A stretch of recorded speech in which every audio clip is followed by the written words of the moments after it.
పుట్టు 14/5/1999, ఎత్తు 5'7" ఉంటారు ఈ అమ్మాయి బ్యాచిలర్ ఆఫ్ టెక్నాలజీ చేశారు.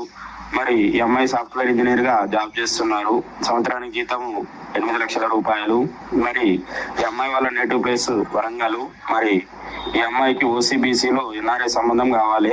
తెలంగాణ, ఆంధ్ర ఎక్కడైనా పర్వాలేదు, ఉంటే పంపగలని మనవి. అందరికీ నమస్తే అండి. Thank you. ఈ అమ్మాయి పేరు సింధు. వీళ్ళు విష్ణు బ్రాహ్మణ్స్. ఏంటి ఈ అమ్మాయి కావాలి అనుకున్న వాళ్ళు మ్యారేజ్ బ్యూరో నెంబర్కి సంప్రదించండి. అమ్మాయిది తెలంగాణ, ఆంధ్ర, తెలంగాణ ఎక్కడైనా పర్వాలేదు. అమెరికా సంబంధం మాత్రమే కావాలి, ఎన్ఆర్ఐ సంబంధం కావాలి. ఏంటి ఓసీబీసీలో ఏ క్యాస్ట్ అయినా పర్వాలేదు, ఎన్ఆర్ఐ సంబంధం కావాలి. ఈ అమ్మాయిలాగా అందంగా ఉండే అబ్బాయి మాత్రమే కావాలి అని చెప్తున్నారండి. ఈ దీపావళి ఆఫర్ నడుస్తుందండి. 1500 రిజిస్ట్రేషన్తో మ్యాచ్ చూడబడను. కావాలి అనుకున్న వాళ్ళు